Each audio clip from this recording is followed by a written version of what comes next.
Hello, welcome to Dungeoneers Pack, a channel bringing you player-focused discussions and character guides for 5th edition Dungeons & Dragons. My name is Josh, thank you for watching.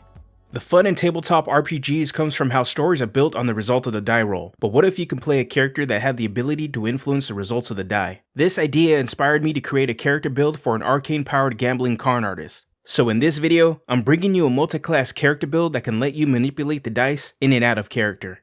Before jumping into the build, let's take a look at my character build guidelines. Character builds on this channel are built with the following in mind. I'm going to focus on levels 1 to 10 as most campaigns are played in this level range. Builds will be optimized to fulfill the concept, but also be effective for combat and roleplay. I will be covering the features in race, class, and background choices that make the build possible. Ability scores will not be specified as each table decides how ability scores are calculated. Instead, I will provide a ranking as to which ability scores you should prioritize for the build. The goal for this multi-class build is to create a character that gives us greater control over the results of our dice rolls and have in-game reasons as to why our character can do this. The concept for this character build is a spellcaster who dropped out of school for the arcane arts as they found it much easier to use their talents to make some quick coin. Through the use of their spells and blessed with incredible luck, they travel from town to town cheating people in games of chance. What could propel this character into a life of adventure is that their luck may have run out, cheating out a noble or crime lord, and now have a heavy debt to repay. For this build's race, I chose Halfling specifically for the lucky racial trait. This will allow us to reroll a 1 on a d20 for any attack roll, ability check, or saving throw we make. This will kick off this character's ability to manipulate chance or show just how lucky they can be. The subrace for this build does not matter and is entirely up to you. I suggest playing any subrace that fits your game's campaign setting. Next, for our class and subclass, since this is a multi-class build, I'm going with the Trickery Domain Cleric and the School of Divination Wizard. By taking a small level dip into Cleric, we gain access to some spells that can further help manipulate the results of our dice rolls. I went with the Trickery Domain due to the theme alone. Gods of luck and mischief fall under this domain, and they may take special interest in this character because of their exploits. Our primary class will be the Wizard because of their expansive spell list. By going with the School of Divination subclass, we will also gain access to the Portent subclass feature that will further allow us to alter our results. This character's background will be a charlatan as it embodies what this character concept is, a con artist. For this build's in-combat party role, they will be a support character using their dice manipulation to help their allies succeed with a full suite of crowd control spells to back them up. And out of combat, they will be a troubleshooter helping the team solve puzzles or other potential challenges that may require spells or out-of-the-box thinking.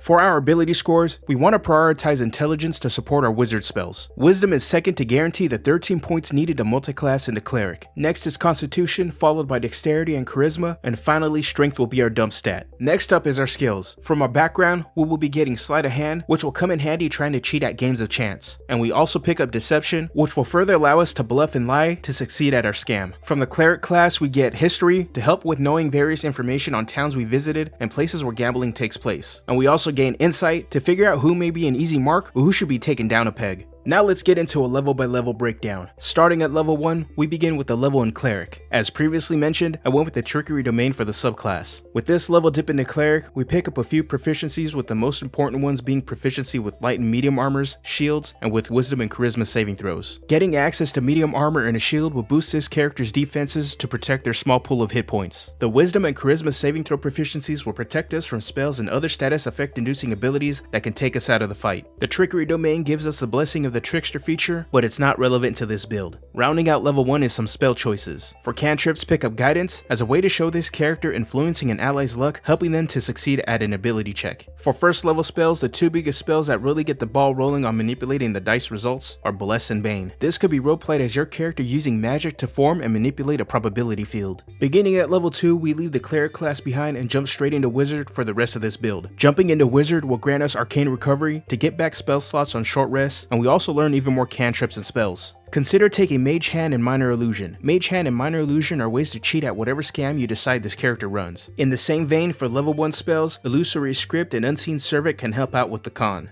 At level 3, we can choose a wizard subclass, and as previously mentioned, we are taking the School of Divination. Taking School of Divination will grant us the Portent feature, which is the all-star ability for this build. Portent will let us go from influencing the result of the die to flat out determining it instead. There are a few ways to roleplay this. We can continue to lean into the idea of this character affecting a magical probability field. Another way is to play up the divination flavor and have this character know about events before they happen. Or this could be a gift from their god, granting them small bursts of foresight to keep them or their allies safe. Next at level 4 we pick up some second level spells, putting the focus on divination magic by choosing the augury and detect thoughts spells. To further help our team with their die rolls, enhance ability is another good choice to give advantage on ability checks for a chosen ability. Another spell to consider is Fortune's Favor from Explorer's Guide to Wildmount if your DM allows spells from that book to be chosen. Fortune's Favor is extremely powerful as it's pretty much the lucky feat as a spell. For level 5 we get the choice between an ability score increase or a feat, and I chose to go with the feat. Being that we are a halfling, I went with the Bountiful Luck feat, which will let us apply our lucky racial feature to our allies. This is another way to show this character's ability to manipulate probability with their magic. Level 6 gives us access to 3rd level spells. Again, the spells I chose were ways to further help this character manipulate the dice, or ways for them to cheat others so they can accomplish their con. Bestow Curse is a great spell that can be flavored as giving an enemy terrible luck, and Clairvoyance as a way to help our team scam some poor tavern patrons out of some gold in a game of cards. We can coordinate with our team, hide, and with another couple of teammates, relate to our teammate in the game, their opponent's hands. When we hit level 7 we get our next subclass feature, Expert Divination. It is now faster and cheaper to learn and copy down spells from the Divination School of Magic. At level 8 we can start casting 4th level spells. There are no new dice manipulating spells at this level. Instead we will dive deeper into divination magic. First we pick up Arcane Eye to provide another way of helping us cheat at a variety of games of chance. Then I chose Divination as it is a way to have a direct connection with our god of luck to give us a heads up on what's to come. Hitting level 9 will let us choose between an ability score increase or another feat, and again I went with a feat. This time we will be taking one of, if not the most powerful feat in 5th edition, Lucky. With Lucky we have 3 opportunities per long rest to reroll any d20 roll we make. When rolling the new d20 we get to decide which result from our new or previous rolls to use. And for the final level in this character build guide, at level 10 we can cast 5th level spells. Consider adding Rary's Telepathic Bond, Scrying, and Skill Empowerment to your spellbook. Rary's Telepathic Bond turns this character into the Martian Manhunter or Jean Grey of the party, letting everyone communicate with each other in their minds. Scrying will help the team keep tabs on potential threats or reconnect with some favorite NPCs. Skill Empowerment is another way to manipulate the results of the die by granting expertise on a chosen skill. Now let's take a look at the pros and cons of this build. For our pros, the first pro is that this build has a highly flexible spell list. Even though I only highlighted spells that suited the idea for this character, we still have access to other wizard spells. If we need to blast away or crowd control, the options are there. In addition to this, the level 1 dip into Cleric grants us access to Cure Wounds or Healing Word, so we can have some healing options prepared if necessary. The biggest pro for this build is that we will have a level of control over the results of our die rolls and can influence the die rolls of others. The combination of spells and abilities like Bless, Portent, and the Lucky Feat will make sure whatever we attempt to do will likely happen. Now for our cons. The first con is that this character will have low hit points due to this build leveling heavily into Wizard. The next con is that this character wants to be social but will have terrible charisma. In order to succeed at social encounters, we will have to rely on a combination of spells and our die manipulation abilities. This has the potential to prevent us from using those resources in other situations where they may have more impact on the game.